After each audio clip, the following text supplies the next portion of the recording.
الحمد لله وحده والصلاة والسلام على من لا نبي بعده وعلى آله وصحبه أجمعين أما بعد فإن خير الحديث كتاب الله وخير الهدي هدي محمد صلى الله عليه وسلم وشر الأمور محدثاتها وكل محدثة بدعة وكل بدعة ضلالة وكل ضلالة في النار فأعوذ بالله من الشيطان الرجيم بسم الله الرحمن الرحيم يا أيها الذين آمنوا اتقوا الله حق تقاته ولا تموتن إلا وأنتم مسلمون رب اشرح لي صدري ويسر لي أمري واحلل عقدة من لساني يفقهوا قولي. میری ماں اور بہنوں میں آپ تمام کا اس درس میں اسلامی طریقے سے استقبال کرتی ہوں. السلام علیکم ورحمۃ اللہ وبرکاتہ. الحمدللہ اللہ کے فضل و کرم سے ہم ہماری کلاسز کے کون سے دن داخل ہو چکے؟ 8ویں دن ماشاءاللہ. الحمدللہ الحمدللہ رب العالمین. یقیناً یہ اللہ ہی کا فضل ہے جس نے ہم کو یہ توفیق دی. ایسے حالات میں خاص طور پر ان حالات میں اللہ مجھے اور آپ کو یہاں پر بیٹھنے کی، سننے کی، قرآن کو سمجھنے کی توفیق دے رہا ہے تو یہ صرف اور صرف اللہ ہی کا فضل ہے، صرف اللہ ہی کا فضل ہے. لا حول ولا قوة الا باللہ. میری بہنوں الحمدللہ اللہ ہی کے فضل و کرم سے ہم سورۃ الکہف کا جو تقریباً 1/3 حصہ مکمل کر چکے ہیں الحمدللہ. تو سب سے پہلے تو ہم ایک مرتبہ تھوڑا سا ریویژن کریں گے، تھوڑا سا ریمائنڈ کریں گے وہ ہمارے واقعات کو. اس کے بعد اس سورہ کہف کا جو آخری واقعہ ہے جو اللہ سبحانہ و تعالیٰ اس سورہ میں بیان کرتے ہیں انشاءاللہ اس کا آج مکمل پورا حصہ دیکھ کر آج اس سورہ کو مکمل کر دیں گے ہم انشاءاللہ، اللہ نے چاہا انشاءاللہ. تو ذرا مجھے بتائیں کہ اللہ کے فضل و کرم سے ہم نے سورۃ الکہف میں جو مطالعہ کیا اس میں سب سے بڑی چیز جو مجھے اور آپ کو سکھائی گئی وہ کیا ہے؟ کیوں مجھے اور آپ کو سورۃ الکہف پڑھنے کا حکم دیا گیا؟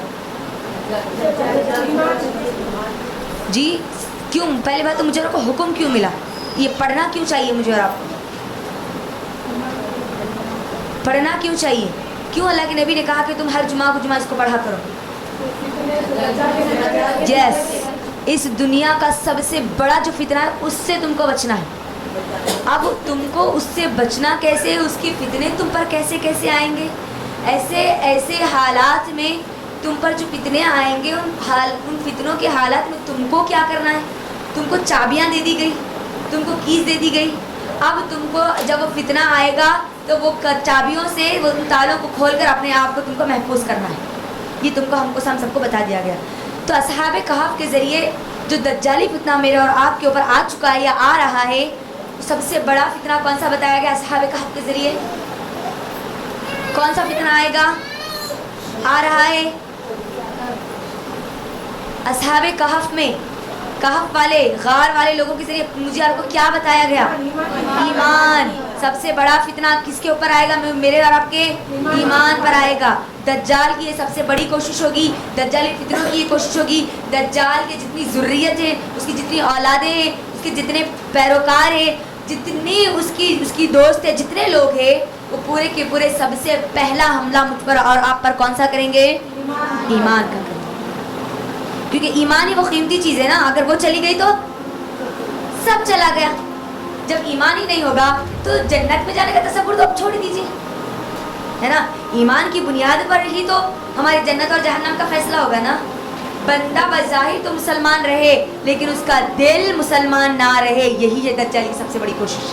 اور مجھے اور آپ کو بتایا گیا اصحاب کہف کے ذریعے کہ کس طرح میں اور آپ اس دنیا کو ترجیح نہ دے کر اپنے دین کی، اپنے ایمان کی حفاظت کریں.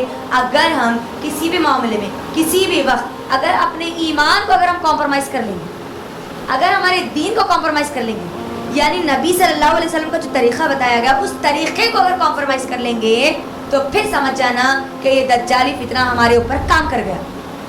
ہم پھر نہیں بچا سکتے اپنے آپ. تو لہٰذا دنیا داری کو تم کو مکمل طور پر الوداع کہنا ہے، دینداری کو لینا ہے، دین کو لینا ہے، دین کے مطابق دنیا کو گزارنا ہے. یہ سب سے پہلا ہم کو اصحاب کہف کے ذریعے ہم کو یہ سبق مل چکا.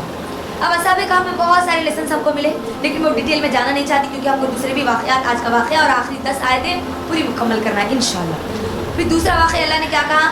دوسرا حملہ کہاں ہوگا؟ مال سے، اولاد سے، دنیا کی دولت سے ہمارے اوپر حملے کیے جائیں گے. دجالی فتنے ہمارے اوپر آئیں گے. ہمارے دلوں میں مال کی، اولاد کی محبتوں کو بٹا کر کیا جائے گا؟ ہمارے ایمان کو نکالا جائے گا نا. تو پہلے تو ایمان کیسے بچانا ہے. اب ایمان بچانے کے لیے کون سی چیزوں کی طرف دھیان نہیں دینا ہے وہ بھی اللہ نے بتا دیا ہے نا. مال کی طرف مت جاؤ, دنیا داری کی طرف مت جاؤ. دیکھو اگر دنیا داری کی طرف جاؤ گے, دنیا کی طرف جاؤ گے, تو جس طریقے سے وہ باغ والوں کا جو واقعہ اللہ نے بیان کیا, اتنا بہترین باغ دنیا تم کو اچھی لگتی ہے, جتنا اچھا اللہ نے باغ بنایا تھا وہ, تو جس طریقے سے اس باغ کو اللہ نے برباد کر دیا, یہ دنیا کو بھی اللہ کیا کرے گا؟ برباد کر دے گا. ہم کو بتا دیا گیا دنیا کو اہمیت مت دو, اپنے گھروں کے لیے اپنی پوری زندگی کو برباد مت کرو. گھر کو بنانے میں, دولت کمانے میں, اپنے کیریئر بنانے میں, اپنے جاب کے لیے, اللہ کے لیے, ان سب چیزوں کے لیے اپنی زندگی کو برباد مت کرو. تم کرو, مال کماؤ, دولت کماؤ, گھر بناؤ, اولاد کو بھی اچھی دیکھو, سب کرو, لیکن کیا کس کو نہیں بھول کر؟ دین کو نہیں بھولنا, اللہ کو نہیں بھولنا, آخرت کے دن کو نہیں بھولنا. اگر وہاں بھولے تو پھر سب گیا. اور ہم نے دیکھا کہ آئی ایم کا آج کے اس دور کا سب سے بڑا فتنہ, سب سے بڑا ہتھ کنڈا جو میرے اور آپ کے دین پر آ رہا ہے, آ چکا ہے نا, آئی ایم. اس وقت کی ماڈرن ٹیکنالوجی کے ذریعے ہم نے دیکھا ہی, ٹھیک ہے, جو کچھ ہم سمجھ سکتے تھے اللہ کی توفیق سے اس کے اندر جو چیزیں ہم کو کلو ملی تھی وہ ہم نے آپ کے درمیان رکھا. کل جو ماشاء اللہ ایک بہترین واقعہ آپ کے درمیان رکھا گیا, کون سا واقعہ تھا؟ سیدنا خضر اور سیدنا موسیٰ علیہ السلام کا واقعہ. اور مجھے یقین ہے اس بات کا, کل جن لوگوں نے بھی یہاں پر اس کلاس کو اٹینڈ کیا ان لوگوں نے ضرور اس بات کو ریئلائز کیا ہوگا کہ میں اور آپ جس فتنوں کے دور میں ہیں, یقیناً علم میں بھی یہاں پر ایک بہت بڑا فتنہ بن چکا ہے. وہ علم جو صحیح قرآن و حدیث کا نہیں ہے. اب ایسے علم کے فتنے میں صحیح علم کو پہچاننا میرے اور آپ کے لیے کیوں ضروری ہے وہ بھی ہم نے دیکھا. اور اس واقعے میں اللہ تعالیٰ نے جو موسیٰ اور خضر کے واقعے میں جو مجھے اور آپ کو جو نصیحتیں اللہ نے 3 واقعات کے ذریعے 3 بڑے بڑے میسیجز اللہ نے دیے ہے نا, کہ تمام کی تمام فیصلے, تمام کی تمام حکمتیں ہمارے لیے, ہر خیر اور ہر شر کا فیصلہ کرنے والا کون؟ لہذا اللہ کی حکمتوں کو سمجھو. اپنی زبانوں کو بولنے سے پہلے, اپنی زبانوں کو کھولنے سے پہلے, لوگوں پر تانا زنی کرنے سے پہلے, کچھ بھی اپنے دماغ میں خیالات لانے سے پہلے اللہ کی حکمتوں کو سمجھو. اللہ جو بھی عیب ہمارے جسموں پر لگاتا ہے, زندگیوں میں لگاتا ہے, یقیناً وہ بھی ہمارے لیے کیا ہوتی ہے؟ خیر ہوتی ہے. بہت بڑا لیسن ہم نے سیکھا. اس کے بعد ہم نے دیکھا کہ جو بھی اللہ کرتا ہے, اگر اولاد بھی اگر چلی جاتی ہے تو اللہ وہ بھی ہمارے لیے کیا ہے؟ خیر ہے نا. اور ہم نے تیسرے واقعے سے ہم نے کیا دیکھا, جو تیسری نصیحت اللہ نے کیا تھا, ہاں نہیں, اللہ تعالیٰ نے کیا بولے تیسرے واقعے میں ہم کو لیسن کیا ملا تھا؟ بہت زبردست لیسن تھا. تم نیکی کرتے چلے جاؤ, تمہارا ذمہ کون لے لے گا؟ تمہاری اولاد کا بھی, تمہارے مال و دولت کا بھی, تمہارے خزانوں کا بھی, ہر چیز کا ذمہ کون لے لے گا؟ اللہ لے لے گا. جب اللہ کسی چیز کا ذمہ لے لے گا تو کیا کبھی اس کو پھر کوئی نقصان ہوگا؟ زور سے آنا, اب مجھے تھوڑی بات نہیں ہوگا نا. الحمدللہ. تو یہ کچھ چیزیں تھیں جو میں اور آپ دیکھ رہے تھے. میری بہنوں یاد رکھنا, یہ جتنی چیزیں ہم کو بتائی گئی نا, اس کے اندر یہ ایک اہم چیز ہے جو میں آپ کو بتا رہی ہوں. اس میں سب چیزوں میں یہ بتایا گیا ہے کہ مسلمان ایک گیور ہے, ریسیور نہیں, دینے والا ہے, کرنے والا ہے, لینے والا نہیں, ایمان کو مضبوط کرنے والا ہے, اپنے ایمان کو کھوکھلا بنانے والا نہیں ہے نا. اس امت کو قرآن کا پیغام پہنچانے والا ہے, لوگوں کے طریقوں کو لینے والا نہیں. لیکن آج کے اس دور میں ہم صرف ریسیورز بن گئے. ہم کو کچھ دیے لوگ تو اچھا ہے. آج ہم کچھ لوگوں کو نہیں دینا چاہتے, کیونکہ لوگوں کو دینے کے لیے ہمارے پاس کچھ ہونا ضروری ہے. اور ہمارے پاس ہم نہ کچھ خود بیٹھ کر علم حاصل کرنا چاہتے ہیں, نہ ہم ریسرچز کرنا چاہتے ہیں, نہ ہم ایجوکیشن میں آگے بڑھنا چاہتے ہیں. آج تو ہم ایسے کنڈے بن گئے نا, آج یہ جو لفظ ہمارے ماحول میں استعمال ہوتا ہے, لوگ دیے تو لے لینا, ختم. نہیں دیے تو لے لینا, خود سے محنت کرنا کہاں ہوتا جی؟ نہیں, مسلمان ایسا نہیں ہوتا. مسلمان اس دنیا کے لیے گیور بنا کر بھیجا گیا, لوگوں کو اللہ کا پیغام دینے والا بنا کر بھیجا گیا.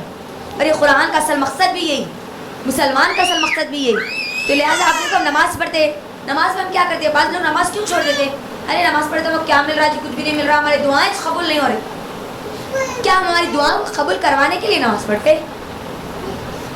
اللہ کا حکم جلانے کے لیے کریں ہے نا. یقیناً نماز پڑھنے سے بہت ساری چیزیں ملتی ہے, لیکن اللہ میرا حکم دیتا ہے اسی لیے مجھے پڑھنا ہے. بس حکم آیا مجھے کرنا ہے. مجھے ریسیونگ کرنے کے لیے نماز نہیں پڑھنا ہے طاقت مل گئی تو اچھا رہتا, مگر طاقت نہیں مل رہی جی نماز پڑھتے اس لیے ہم چھوڑ دے رہے نماز. نہیں, یہ سوچ نہیں رہنا. مسلمان ہمیشہ کیا رہتا, گیور رہتا, دینے والا ہوتا, لینے والا نہیں ہوتا.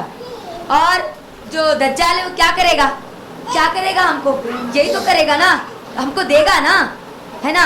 اب دینے والا کوئی دینے والے کو دے گا تو کوئی چیز لے گا کیا, وہ بولو مجھے.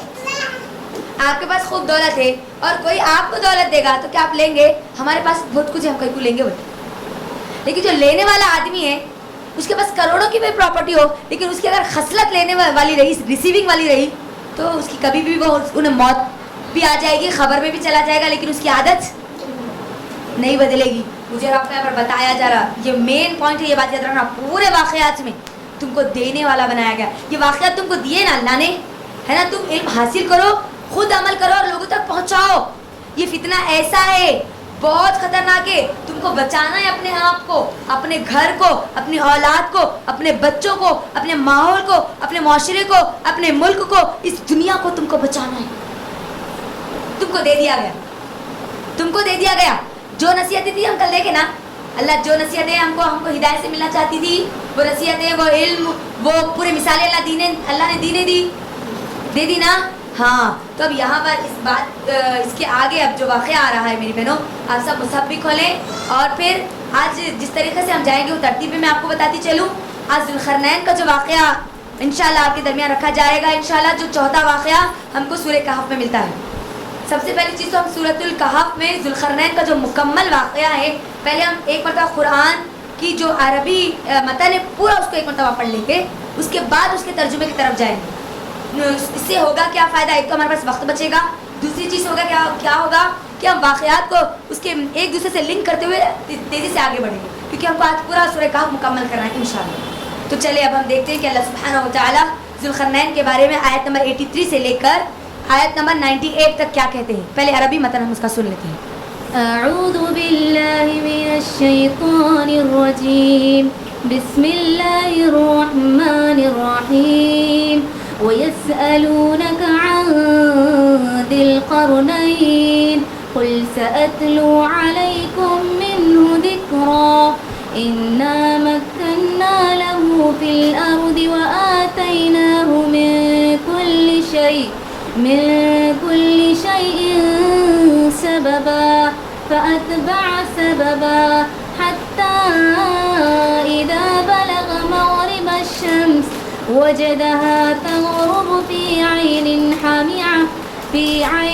حمئة ووجد عندها قوما قلنا يا ذا القرنين إما أن تعذب وإما أن تتخذ فيهم حسنا. قال أما من ظلم فسوف نعذبه ثم يرد إلى ربه فيعذبه عذابا نكرا. وأما من آمن وعمل صالحا فله جزاء الحسنى وسنقول له من أمرنا يسرا.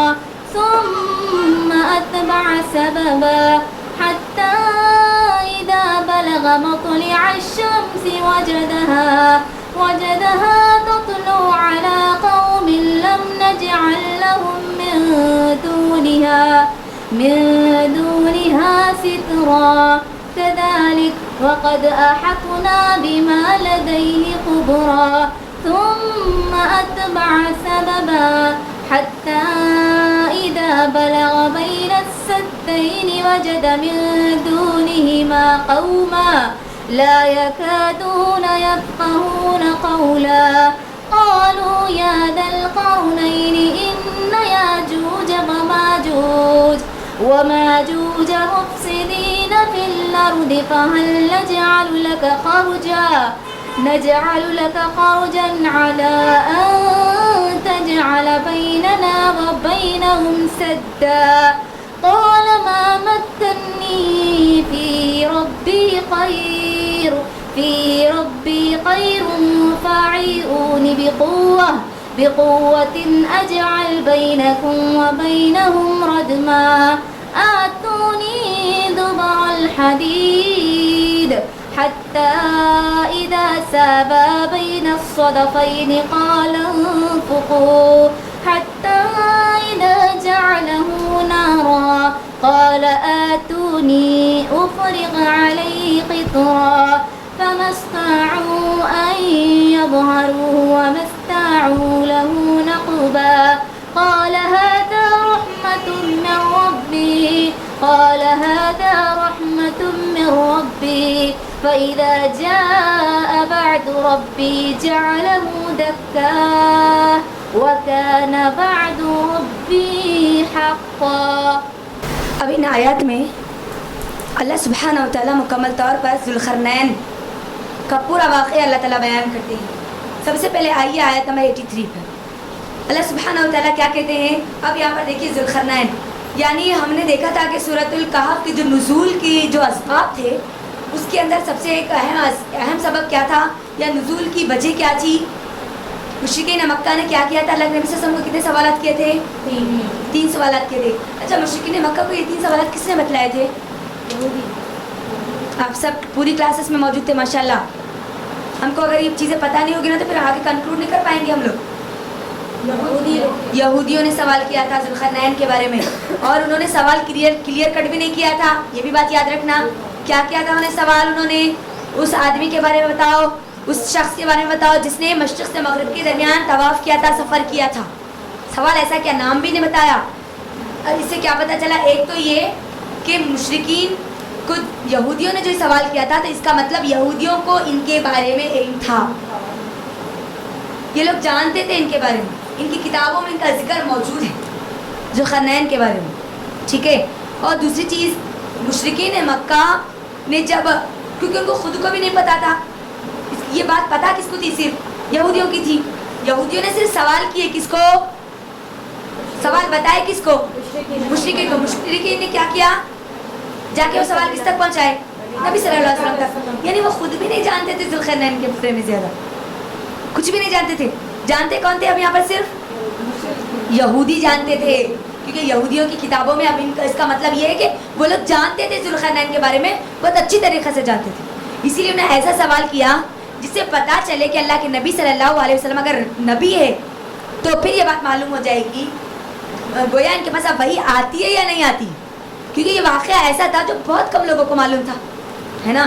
تو اب ذوالقرنین کون ہے؟ اللہ نے یہاں پر کیا کیا کہا؟ اللہ سبحانہ تعالیٰ نے 83 میں، آیت نمبر 83 میں آپ سے ذوالقرنین کا واقعہ یہ لوگ دریافت کرتے ہیں، آپ کہہ دیجئے کہ میں ان کا تھوڑا سا حال تمہیں پڑھ کر سناؤں گا. اب مجھے اور آپ کو جتنا ان آیات میں بتایا جا رہا ہے یہ بہت تھوڑا واقعہ جو اللہ نے مجھے اور آپ کو بتایا. ٹھیک ہے. پورا اصل واقعہ، پوری تمام کی تمام تر چیزیں کون جانتا ہے؟ کون جانتا ہے؟ اللہ سبحانہ و تعالیٰ. جتنی باتیں مجھے اور آپ کو بتا دی گئی، اب مجھے اور آپ کو اتنی باتوں پہ ایمان لانا ہے. ٹھیک ہے. اب ذوالقرنین کون تھے؟ میری بہنوں، اگر ہم قصص الانبیاء یہ جو کتاب ہے اس کا اگر مطالعہ کریں گے تو ہم کو پتہ چلتا ہے کہ دنیا میں 4 ایسے بادشاہ تھے جن کو اللہ نے پوری دنیا کی حکومت دی تھی. پوری دنیا کی حکومت. 2 اس کے اندر سے ایک کافر اور مشرک تھے، اور 2 مومن اور توحید پرست تھے، موحد تھے. 2 جو مشرک تھے اس کے اندر ایک نمرود ہے اور دوسرا بخت نظر، اس کا جو نام آتا ہے قصص الانبیاء میں. اور 2 جو مومن بادشاہ تھے جن کو اللہ نے پوری دنیا کی حکومت دی تھی، ایک تو سلیمان علیہ السلام ہے اور دوسرے ذوالقرنین. ان کے بارے میں ہم کو کس میں ملتا ہے؟ قصص الانبیاء جو کتاب ہے اس کے اندر یہ چیزیں ہم کو ملتی ہیں. تو اب ذوالقرنین کون تھے؟ ذوالقرنین ایک بادشاہ تھے، یہ بات تو کلیئر ہے، لیکن ذوالقرنین یہ بادشاہ کا اصل نام نہیں ہوتا. ان کا اصل نام کیا تھا؟ ان کی سلطنت کہاں تھی؟ کہاں ان کا محل تھا؟ یا کس دور میں یہ تھے؟ اللہ نے یہ باتیں نہ مجھے اور آپ کو قرآن میں بتلائی، نہ نبی صلی اللہ علیہ وسلم نے پورے حدیث میں ہم کو یہ بتلایا. صرف مجھے اور آپ کو وہ چیزیں بتلا دی جو میرے اور آپ کے لیے جاننا ضروری ہے، جو میرے اور آپ کے لیے فلاح کے لیے ضروری ہے. کس دور میں تھے؟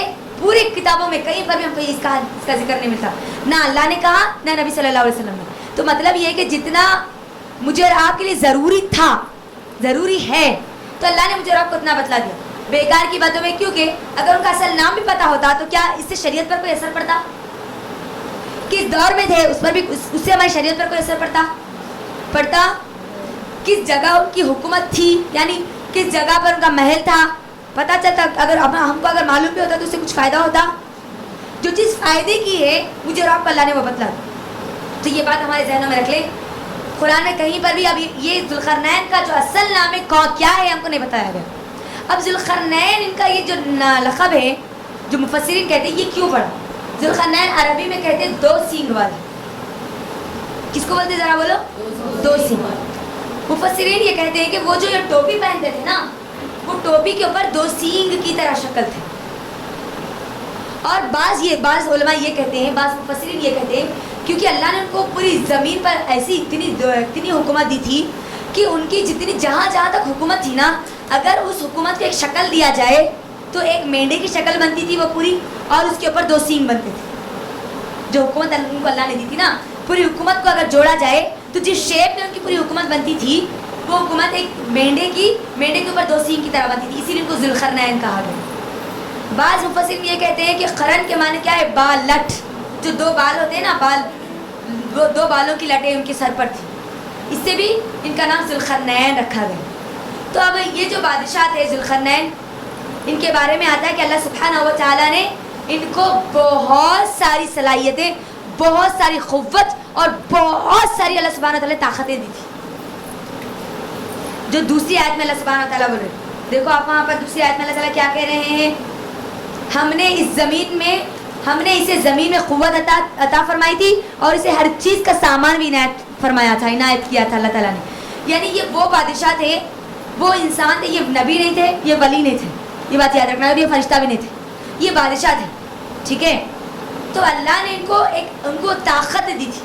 اور ان کی طاقت کا اس بات سے اندازہ لگا سکتے ہیں کہ یہ مشرق سے مغرب تک ان کی سلطنت پوری پھیلی ہوئی تھی. مشرق سے لے کر مغرب تک گویا پوری دنیا پر ان کی حکومت تھی. پوری دنیا، جہاں سے دنیا شروع ہوتی ہے، جہاں سے دنیا ختم ہوتی ہے. آگے کی ہم چیزوں میں دیکھیں گے انشاءاللہ. جو واقعات اللہ نے، جو سفر اللہ نے ان کے بتلائے ہیں، اس کے اندر ہم کو اس بات کا اندازہ ہوتا ہے. تو کیا پتہ چلا کہ اللہ نے ان کو کیا دیا تھا؟ پوری دنیا پر اللہ نے حکومت دی تھی. جس طریقے سے سلیمان علیہ السلام کو اللہ نے حکومت دی تھی نا، بالکل اسی طرح مفسرین کہتے ہیں کہ اللہ نے ان کو بھی ویسی حکومت دی تھی. اور جس طریقے سے سلیمان علیہ السلام ہر انسان کی، ہر جانور کی بولی کو سمجھتے تھے نا، ویسے ہی ذوالقرنین کو بھی اللہ نے بہت ساری، ہر زبان کا اللہ نے ان کو علم دیا تھا. ہر لینگویج کو یہ جانتے تھے. کون؟ ذوالقرنین. اور اللہ نے ان کو خاص طور پر خاص علم جو دیا تھا وہ راستوں کا علم دیا تھا. زمین کے ایسے ایسے راستے جو اللہ نے کسی کو نہیں بتلائے، وہ کس کو بتلائے تھے؟ ذوالقرنین کو بتلائے تھے. اور اللہ نے ان کو ایسی طاقت دی تھی، ایسا پاور دیا تھا. اور خاص طور پر لوہے کا ذکر آتا ہے کہ اللہ تعالیٰ نے ان کو ایسے لوہے کے ایسے ہتھیار دیے تھے، ایسی فوج اللہ نے ان کو دی تھی جو کہ ایک کسی بھی بادشاہ کے لیے ایک ملک کو فتح کرنے کے لیے ضروری ہوتی ہے. اور یہ وہ بادشاہ ہے جو جس زمین پر جاتے اللہ اس زمین کو ان کے فتح میں دے دیتا، ان کی جیت میں اللہ دے دیتا، وہ ان کی سلطنت میں آ جاتی. یہ ان کی خاص بات تھی. تو اب ہوا کیا؟ اب تو ہم نے یہ سمجھ لیا کہ اللہ تعالیٰ نے ان کو بہت سارے وسائل دیے تھے، ہے نا. طاقت بھی ہے، قوت بھی ہے، مین پاور بھی ہے، لینگویج کا بھی علم جانتے ہیں. اب آپ اندازہ کریں ایک انسان جس کو پوری تمام لینگویجز آتی ہے، تمام زبانیں آتی ہے، طاقت بھی اس کے پاس، مین پاور بھی بہت ہے اس کے پاس، سب چیزیں ہیں، تو اس کو کوئی ہرا سکتے؟ کوئی نہیں ہرا سکتے، کوئی نہیں ہرا سکتے. تو اللہ نے یہ طاقتیں، یہ قوتیں دی تھی کس کو؟ ذوالقرنین کو. تو اب ذوالقرنین جو بادشاہ تھے، جہاں جاتے ان کی سب سے بڑی خوبی یہ تھی، جہاں جاتے وہاں پر اللہ کی توحید کو نافذ کرتے، جہاں جاتے لوگوں کو اللہ کی طرف بلاتے، جہاں جاتے لوگوں کو وہاں پر اللہ کے عذاب سے ڈراتے، جنت کے بارے میں امید دلاتے، جنت کی خوشخبری دلاتے. اور یہ جو بادشاہ تھے نا، وہ دنیا کی بادشاہت کی طرح نہیں تھے کہ اللہ نے حکومت دے دی، چلو ایک زبردست بڑی چیئر پہ خیسر و خسرا کی طرح بیٹھ گئے، لوگوں کو بول رہے، فیصلہ کر رہے، یہ کر رہے، وہ کر رہے. نہیں، ان کی ایک خاصیت کیا تھی؟ یہ جب اللہ نے ان کو بادشاہ بنایا نا تو یہ جگہ جگہ جا کر چیک کرتے تھے، سفر کرتے تھے کہ کون سی زمین چھوٹی ہے جہاں پر لوگ اللہ کی عبادت نہیں کرتے، کون سی قوم ہے جہاں تک اللہ کا دین نہیں پہنچا، اللہ کی توحید نہیں پہنچی. سفر میں لگے رہتے تھے. اور ایک اچھا بادشاہ، ایک انصاف پسند بادشاہ وہی ہوتا ہے، ایک کامیاب بادشاہ وہی ہوتا ہے جو اللہ کی دی ہوئی صلاحیتوں کو بندوں کے لیے استعمال کرتا ہے. اللہ نے اتنا بڑی مین پاور دی تھی, اگر وہ خالی ایک جگہ بیٹھ جاتے تو کچھ ہوتا, پتہ تھا کچھ بھی نہیں. انہوں نے کیا کیا, اس پوری مین پاور کو کس کے لیے استعمال کیا؟ اللہ کی توحید کو نافذ کرنے کے لیے استعمال کیا. تو آگے ہم دیکھیں گے انشاءاللہ اس کے اندر جو لیسن مجھے اور آپ کو ملتے ہیں. تو اب یہ سفر, جگہ جگہ کے سفر کیا کرتے تھے. پورے واقعے میں 3 سفر ہم کو ملتے ہیں میری بہن. اب یہاں پر غور سے سنو, 3 سفر, اور 3 کے 3 سفر بہت عجیب ہے. ایک طرف ایسا سفر ہوا جہاں تک کوئی انسان, کسی بھی عام انسان کا پہنچنا ناممکن ہے یا کوئی پہنچا ہی نہیں, اور ایک طرف ایسا ہے جس کے بارے میں شاید قرآن کے علاوہ کوئی اور کتاب نے اس کے بارے میں کبھی بتایا ہی نہیں. اور تیسرا ایک ایسا سفر ہے جو صرف اللہ جانتا ہے کہ وہ زمین کون سی ہے, وہ جگہ کون سی ہے, وہ ڈائمینشن کون سا ہے, وہ ہڈن ورلڈ کون سا ہے, وہ صرف اللہ ہی جانتا ہے. 3 کی 3 چیزیں بھی جو مجھے اور آپ کو بتائی گئی نا, یقین مانو ایک عجیب ہے ماشاءاللہ. اگر ہم غور کریں گے نا, زبردست مزیدار اسٹوری ہے یہ. تو پہلا سفر انہوں نے کیا کیا, آئیے آیت نمبر 85 پہ, فَأَتْبَعَ سَبَبًا. اب اللہ تعالیٰ کیا بول رہے, انہوں نے کیا کیا, ایک راستے کے پیچھے لگا, یعنی وہ کیا کیا, انہوں نے ایک سفر کرنا شروع کیا. اب جو انہوں نے سفر کیا اس کے بارے میں آتا ہے کہ انہوں نے کدھر کیا. سب سے پہلا سفر مغرب کی طرف کیا, ویسٹ کی طرف کیا. اور اب ان کے بارے میں کیا آتا ہے اس کے بعد والی آیت میں دیکھیے, وہ سفر کرتے کرتے کرتے کرتے کرتے کرتے ایک ایسی جگہ پر جا کر پہنچ گئے جہاں سے اب دنیا, وہاں پر اب زمین ختم, اس کے بعد اب پانی پورا سمندر چالو. اور اللہ تعالیٰ کیا کہتے ہیں, اب یہاں پر دیکھیے وہ کہاں تک جا کر پہنچ گئے, یہاں تک کہ سورج ڈوبنے کی جگہ پہنچ گئے. سورج کے ڈوبنے کی جگہ پہنچ گئے, اور انہوں نے ایک دلدل کے چشمے میں سورج کو غروب ہوتا ہوا پایا. اور اس چشمے کے پاس انہوں نے ایک ایسی قوم کو پایا, ایک جاہل قسم کی قوم تھی جو کہ اللہ کو نہیں جانتی تھی, ایک عجیب قسم کی قوم تھی. تو اب یہاں پر میری بہنوں ذرا غور کرو, مفسرین یہ کہتے ہیں کہ جب وہ سفر کرتے کرتے کرتے کرتے جب مغرب تک پہنچے, مغرب کا حصہ, ویسٹ کا حصہ, وہ پہنچے وہاں پر, اب وہ اس کے بعد سے کوئی زمین نہیں تھی. اور وہاں پر انہوں نے کیا دیکھا کہ سورج کس میں ڈوب رہا ہے, ایک دلدل میں ڈوب رہا, ایک پانی میں ڈوب رہا ہے. اب یہاں پر میری بہنوں غور کرو, سورج کا ڈوبنا یعنی سورج کا اختتام, فنش نہیں.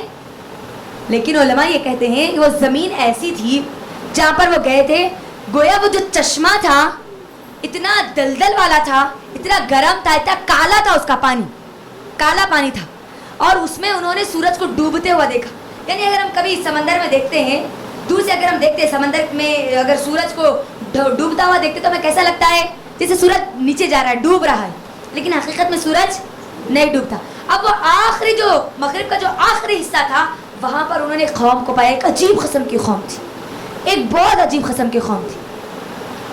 جب وہاں پر وہ گئے, وہاں پر جب دیکھا کہ لوگوں کو پتہ ہی نہیں اللہ کون ہے, قوم بھی بڑی عجیب تھی, عام لوگوں کی طرح نہیں تھی, اور کوئی وہاں تک پہنچا ہی نہیں تھا, بہت کم لوگ جس کو اللہ نے وہاں تک پہنچنے کی توفیق دی تھی. اب آپ غور کریں, اب یہ کون سی دنیا تھی یا دنیا کا کون سا حصہ تھا, واللہ عالم. لیکن اللہ نے ہم کو کیا بتا دیا, ایسی جگہ پر, ایسے چشمے کے پاس پہنچے انہوں, آخری حصہ جو تھا جہاں پر انہوں نے دیکھا کہ سورج ڈوب رہا. اب اس کے بعد کوئی زمین, اس کے بعد کوئی زمین. اب جہاں پر وہاں پر پہنچے انہوں, تو اللہ تعالیٰ ان کو کیا کہتے ہیں, اے ذوالقرنین, یا تو انہیں تو تکلیف پہنچا, یا ان کے بارے میں کوئی بہتر فیصلہ کر, یا تیرے اختیار میں ہے. یا تو ان کے چھوڑ دے, یا ان کو توحید کی طرف بلا, یا تو ان کو کیا کر, تکلیف دے, قتل کر دے, جو تکلیف دینا ہے ان کو کر دے. یعنی جو قوم کو جب انہوں نے دیکھا تو پہلے تو اللہ نے ان کی زبانوں کا علم دیا تھا. وہ قوم جس زبان میں بات کرتی تھی وہ زبان کون جانتے تھے, ذوالقرنین. دیکھو ایک عادل بادشاہ تھے, عدل کرنے والے, کسی پر ظلم نہیں کرنے والے تھے. اور یہودی کیوں جانتے ہیں معلوم ہے آپ کو ذوالقرنین کو, کیونکہ یہودیوں کو تاریخ میں پارسیوں سے بچانے والے, پارسی جو لوگ تھے نا, پارسی حکومت یہ یہودیوں پر ظلم کرتی تھی, پارسیوں کے ظلم سے بچانے والے تاریخ میں آتا ہے کہ یہ ذوالقرنین ہی تھے, اسی لیے یہودیوں کو معلوم تھا ذوالقرنین کے بارے میں. تو اب ذوالقرنین جب وہ قوم تک پہنچے, ایک عجیب قسم کی قوم, ان کی زبان بھی یہ جانتے تھے کیونکہ اللہ نے ان کو زبانوں کا علم عطا کیا تھا. وہاں پر گئے کیونکہ اللہ نے ان کو ایسی طاقت دی تھی کہ اب وہ قوم ان کو نہیں ہرا سکتی تھی, یہ وہ قوم کو ہرا سکتے تھے. تو جب گئے تو سب سے پہلے انہوں نے لوگوں کو سمجھایا, نصیحت کی لوگوں کو. دیکھو اس قوم کے لوگوں کو کیا کہا, دیکھو اگر تم ایک اکیلے اللہ سبحانہ تعالیٰ کی عبادت کرو گے, اکیلے اللہ کو اپنا معبود بنا لو گے, تو تمہارے لیے دنیا میں بھی آسانی ہے, میں بھی تمہاری رہنمائی کروں گا, میں بھی تمہارے لیے آسانی کروں گا, اور اگر تم میری بات کو نہیں مانو گے تو تم کو سخت سزا دوں گا, بہت سخت سزا دوں گا. اور تم کو اگر قتل بھی کر دیا جائے نا تو اللہ کے انکار کرنے پر دنیا میں بھی تم کو سزا ملے گی, اور آخرت میں بھی تم کو کیا ہوگا, جہنم میں ڈالا جائے گا. تو انہوں نے وہاں پر وہ نصیحتیں کر دی, اور جو لوگ ایمان لائے ان لوگوں کو چھوڑ دیا. ٹھیک ہے, وہ قوم اس کا مطلب ہے واللہ عالم, اللہ بہتر جانتا ہے, جہاں تک ذوالقرنین پہنچے تھے, جس زمین کے حصے میں پہنچے تھے, اور جن لوگوں نے سرکشی کی ان کو سزائیں دی. یہ ہم کو ملتا ہے کہاں پر, آیت نمبر کون سی آیت چل رہی ہے ہماری, 86 بھی کمپلیٹ ہو چکی. آپ غور سے دیکھیں تو اب یہاں پر وہ قوم پر غلبہ ان کو اللہ نے دے دیا ہے نا, تو اب قوم بھی کس کے تابع ہو گئی, اب ان کے انڈر آ گئی. اب جیسا یہ مغرب کا پورا حصہ فتح ہو گیا, ان کا دوسرا سفر شروع ہوا. کدھر ذرا دیکھو میں نے آپ کو جو بھی چیزیں بتائی تھی نا وہ پوری آیتوں میں, آیتوں کے ترجمے میں, آپ اچھا دیکھو وہاں پر. ہاں, جو ایمان لائے اور نیک عمل کرے اس کے بدلے میں تو بھلائی ہے, اور ہم اسے اپنے کاموں میں آسانی کا حکم دیں گے. یعنی میں نے آپ کو یہ بات بتا دی کہ ذوالقرنین نے کیا کیا, لوگوں کو خطاب کیا, ان سے بات کی, ان کو کہا کہ اگر تم ایمان لاؤ گے تمہارے لیے کیا ہے, آسانی ہے, اگر نہیں لاؤ گے تو پھر کیا ہوگا, تمہیں کو دنیا میں بھی سختی, یہاں بھی تکلیف اور وہاں پر بھی تکلیف. اب اس کے بعد آئیے دوسرا سفر شروع ہوتا ہے ذوالقرنین کا. ثم اتبع سببا, اور انہوں نے کیا کیا, ایک اور راہ لی, ایک اور سفر انہوں نے شروع کیا. اب یہ جو سفر تھا یہ مغرب سے مشرق کی طرف تھا. اس سے کدھر کی طرف تھا, جلدی بولیے, ویسٹ سے ایسٹ کی طرف تھا.